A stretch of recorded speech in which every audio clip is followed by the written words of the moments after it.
This is class 9th, chapter 7, cyber safety. So, what is cyber safety?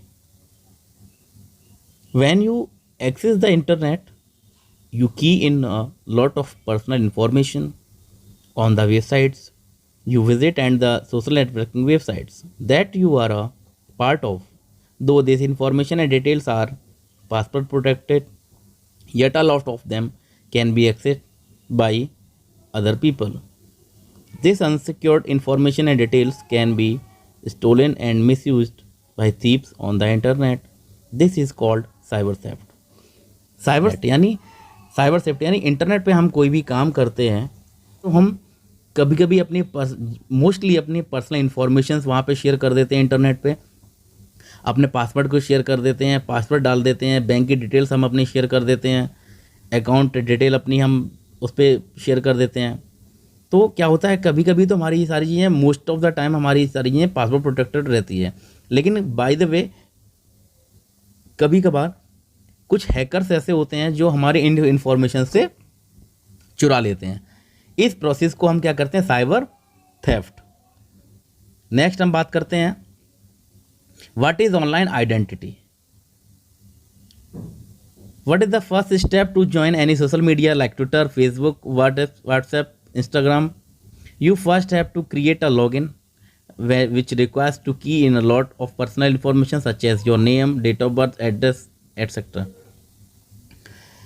यानी आप जब भी कभी ऑनलाइन आइडेंटिटी क्या होती है, यानी आप कभी भी किसी फेसबुक, व्हाट्सएप, ट्विटर, इंस्टाग्राम इन पे जब भी कभी आप अपना अकाउंट या प्रोफाइल बनाते हैं तो जो आपकी प्रोफाइल वहाँ पे जो शो होती है, जो आप क्रिएट करते हैं, वही आपकी ऑनलाइन आइडेंटिटी होती है।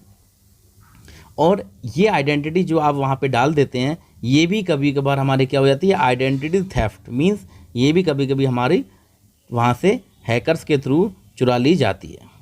नेक्स्ट हम बात करेंगे identity protection while using the internet. Fishing. ये फिशिंग आपका क्या होता है कि जो हमारी डिटेल्स होती हैं उनको जो हैकर्स होते हैं वो चुरा के और अपना बना के अपने बेस पे उनको क्या करते हैं, रिप्रेजेंट कर देते हैं। Dumpster diving, it is a technique used to retrieve personal information user from his discarded documents. Cyber thieves search your trash to get information about your bills, credit cards, and other personal information like codes or password which they can use to carry out an attack on a computer network. Dumpster diving क्या होते हैं आपके, ये जो आपकी password protected जो cards होते हैं, क्रेडिट कार्ड, डेबिट कार्ड्स, इनके क्या होता है पासवर्ड को ये लोग हैक कर लेते हैं। Next, shoulder surfing, it is obtaining personal information such as pin at an ATM machine, personal details while filling up a form और the lock code of a smartphone, दो direct observation by looking over a personal shoulder. This happen in crowded places such as bank, ATMs and while travelling by metro and buses. Shoulder surfing क्या होती है, आपके जो neighbour होते हैं यानी आपके बगल में जो व्यक्ति बैठा हुआ है क्राउडेड एरिया में, ये वाली हैपनिंग हो जाती है आपकी। क्राउडेड एरिया में आप बैठे हैं, ATM में आप खड़े हैं, आपके बगल में कोई खड़ा हुआ है तो वो आपका पासवर्ड देख सकता है, चुरा सकता है, उसको हैक कर सकता है। ट्रैवलिंग टाइम पे भी ऐसा होता है आपका, ठीक है ना। तो नेक्स्ट हम बात करते हैं employment scam. It is giving to a job seeker a false hope of employment with better salary by paying a certain amount of money. These thieves keep tracking the accounts of job seekers who are actively update their CVs and email in then sent to the idea offering them a good job with an attractive salary. Employment scam आपका क्या होता है, इसमें क्या करते हैं ये कि जो जॉब की नीडेड वाले पर्सन होते हैं, जिनको जॉब की नीड होती है, वो लोग अपने नई नई साइट से CV को अपडेट करते हैं जॉब की सर्चिंग में। तो ये लोग क्या करते हैं स्कैम वाले, उनकी रिज्यूम जो होते हैं उनको वो वहाँ से गेट कर लेते हैं और उनकी इन्फॉर्मेशन ले लेते हैं और उनको वहाँ से ये डिफरेंट टाइप के कनिंग मैसेज सेंड करते हैं, यानी कि आपको इतनी सैलरी देंगे और ये वर्क है, ये ऐसे करना है। उनको ये सब क्या करते हैं वो लोग, उनको ऑफ़र करके और उन लोगों का क्या करते हैं, उनको सारी इन्फॉर्मेशन उनकी गेट कर लेते हैं और उनके साथ स्कैम कंप्लीट हो जाता है। नेक्स्ट हम बात करते हैं many ways websites track you. First, tracking script, इसमें आपका आता है IP एड्रेस कि जो लोग हैं, जो हैकर्स वगैरह होते हैं, वो आपकी आईपी एड्रेस की फुल फॉर्म होती है इंटरनेट प्रोटोकॉल। ये आपका क्या होता है, हर सिस्टम का अलग अलग प्रोटोकॉल सेट होता है, तो ये उसके थ्रू भी आपका ये सब कुछ जो भी आपका पर्सनल इन्फॉर्मेशन है, राउटर्स के थ्रू, कंप्यूटर में जो आपका सिस्टम जो सेटअप लगा हुआ है उसके थ्रू आप आईपी एड्रेस से आपकी सारी जानकारी ये गेट कर लेते हैं।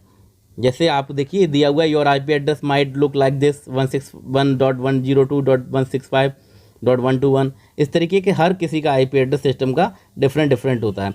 कभी कभी साइबर सेफ्टी में हम लोग जो है इसी आईपी एड्रेस के थ्रू जो हैकर्स होते हैं उनको हम कैच कर लेते हैं। Cookies are small data files which are sent by the websites you visit and are generated by your browser. These are then stored on your device. Cookies are used to track or your record of visit to a particular website. Cookies आपकी वो files होती हैं जब हम किसी internet पे work करते हैं, तो हमारी जो छोटी छोटी फाइल्स होती हैं लाइब्रेरी में आके, जो छोटे छोटे पासवर्ड के रूप में जो हमारे सेव हो जाती हैं लाइब्रेरी में आके, वो हमारी कुकीज़ कहलाती हैं। इनसे भी हम कभी कभी क्या होता है, हमारी जो फर्स्ट पार्टी और थर्ड पार्टी होती हैं, ये भी हमारी कभी क्या इससे भी स्कैम में कैच हो जाती है। जैसे first party cookies, these kinds of cookies are generally use to store your login ID, password, autofill information. अभी मैंने यही आपको बताया था कि छोटे छोटे पासवर्ड हमारे जो होते हैं वो सब फर्स्ट पार्टी कुकीज़ में सेव हो जाते हैं। Third party cookies, these are the cookies that website store to get details of your search history and web browsing history. Next हम बात करते हैं HTTP refers. While browsing a website, when you click on the website link to open the source of information you requested for the data link, your IP address, location, machine type, web browser, etc. is sent to the linked website. The website will not only set up a cookie in your browser but also record the URL of the website where you came from. So HTTP refers can be defined as an online source which increase the visits and the number of visitors to a website. Next हम बात करते हैं user agent. User agent refers to the software program such as your browser or session initiating application, Skype or any other web calling application. When you initiate a web session, these applications pass your information such as application type, operating system used, software source version, etc. This information can be traced and stored by web servers to determine the user's web activities and behavior. User agent क्या होता है, इसमें आपके कुछ applications होती हैं जैसे Skype है और अदर वेब कॉलिंग, जो वीडियो कॉलिंग आपकी है, जो सॉफ्टवेयर्स हैं, उनके थ्रू क्या होता है आपके रिसोर्सेज जो होते हैं जैसे operating system which operating you used, software resource होते हैं आपके, वर्जन्स हैं आपके, ये सारी इन्फॉर्मेशन क्या होती है सर्वर पे जाके स्टोर हो जाती हैं। नेक्स्ट हम बात करते हैं anonymous browsing means private browsing. Private browsing also known as incognito mode, it is a means by which we can safeguard our identity and browsing details when online. Private browsing क्या होती है, ये आपकी जो भी इंफॉर्मेशन है उसको hack होने से बचाएगी। आपकी सेफ ब्राउजिंग होती है जिसके थ्रू हम अपना कोई भी वर्क कर सकते हैं। पॉइंट्स में देख लीजिए, आप लिखा हुआ है saving our details as in the autofill feature, ये हमारे डिटेल्स को सेव करता है इस फीचर के through. Accidental saving of user name and password, saving of browsing history when accessing the web from a public domain, saving of data in cookies और location tracking. ये सारी इन्फॉर्मेशन आपको क्या करता है, रिलीज करता है। नीचे दिया हुआ है to activate the incognito mode, open your browser, select the file, new private window और new incognito window, this open the incognito mode. इससे हमारा ऑन हो जाएगा जिससे हम अपना सेफली वर्क कर सकते हैं। नेक्स्ट हम बात करते हैं proxy server. Proxy server is a dedicated computer और a software system which acts as an intermediary between an end point device such as a computer and another server from which a user or client is requesting a service, so the tracking website will get the information on the proxy server. proxy server भी आपका एक तरीके से server ही होता है, या figure में देख लीजिए लिखा है यू प्रॉक्सी सर्वर और इंटरनेट। यानी प्रॉक्सी सर्वर क्या होता है, एक आपका मीडियम होता है जस्ट लाइक अ ब्राउज़र, जिस पे आप कोई भी चीज़ सर्च करते हैं इन्फॉर्मेशन, तो वो आपका जाके सर्वर पे सर्च करता है, मेन सर्वर पे, और वहाँ से वो इन्फॉर्मेशन को रिट्रीव करता है, जो इन्फॉर्मेशन आपके पास रिसीव हो जाती है रिट्रीव होके। इसमें भी हमारी सारी इन्फॉर्मेशंस आईपी एड्रेस के थ्रू गेट हो जाती हैं। नेक्स्ट हम बात करते हैं वर्चुअल प्राइवेट नेटवर्क, वीपीएन। ये हमारे इंटरनेट से कनेक्टेड रहता है आपका। VPN allows you to hide और your true identity by encrypting the data web traffic, thus making it possible for any third party to decode it. A VPN changes your IP address and connects you to a server with a different ID and location.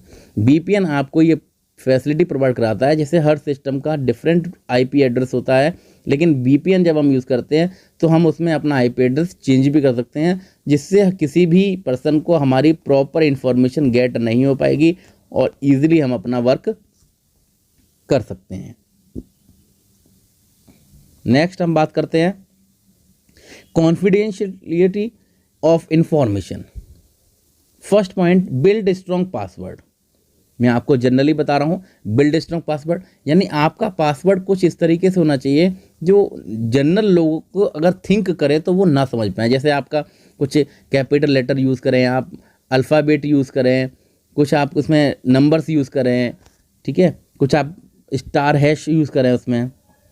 Use multi factor authentication, A user ID and strong password along are not sufficient. यानी ये तो हैं आपके, लेकिन इनके अलावा भी आप क्या करें, यूज़ मल्टी फैक्टर ऑथेंटिकेशन।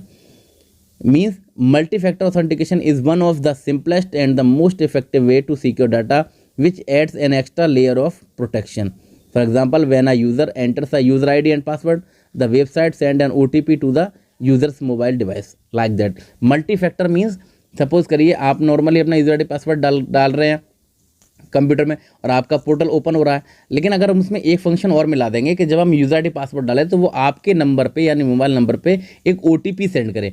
कुछ जगह ये फंक्शंस अप्लाई है लेकिन कुछ जगहों पे नहीं है। अगर वहाँ पे भी ये अप्लाई होगा तो OTP एड्रेस आने से जो आपका इंफॉर्मेशन है वो आपका कन्फर्म हो जाएगी और उससे ये है कि थेफ्ट होने से भी आप बच जाएंगे। By suspicious of unsolicited email, यानी आपको अनसॉलिसिटेड यानी जो भी फालतू के स्पैम वाले मैसेज आते हैं उनसे भी आपको बचाएगा। नेक्स्ट हम बात करें be aware of online posting, यानी ऑनलाइन पोस्टिंग करने से आप बचें। यानी आप साइट्स को पहले चेक, किसी भी साइट पे अपना डाटा अपलोड करने से पहले ये चेक कर लें कि ये साइट सेफ़ है या नहीं है। प्रोटेक्ट योर मोबाइल डिवाइसेज, यानी अपने मोबाइल डिवाइस में अभी अब आप वेल एंड गुड सिक्योरिटीज़ का सॉफ्टवेयर में डाल के रखिए। साइबर क्राइम, हमारा लास्ट स्टार्ट होता है साइबर क्राइम। साइबर क्राइम में हमारे कुछ टॉपिक्स दिए हुए हैं, जैसे कि cyber talking, it is a crime in which the attacker harass a victim by using electronic communication such as email, instant messaging और message posting to a website. Means cyber talking में क्या है कि जो आपका हैकर होगा वो आपको मैसेज के थ्रू, कॉल के थ्रू, वीडियो मैसेज के थ्रू आपको क्या करेगा, हैरेस करेगा, यानी वो परेशान करेगा। नेक्स्ट हम बात करें cyber bullying, it is an act of harming और harassing using information to technology in a deliberate manner. यानी वो क्या करेगा आपका कि जो भी मैसेज है उनको आपको क्या करेगा, वो इन्फॉर्मेशन के थ्रू डालेगा कि ये इन्फॉर्मेशन है, ये ले लीजिए, ये ऐसा कर लीजिए। इस मैनर में वो आपको डाल के उसमें भी आपको परेशान करेगा। जैसे आपका उसमें कोई भी रिलीजियस मैसेज है, कोई भी आपका रिमार्क आ जाएगा, कोई भी वीडियो इस तरीके का दे देगा जो आपको थोड़ा सा प्रॉब्लम क्रिएट करेगा। Next cyber पॉइनेज,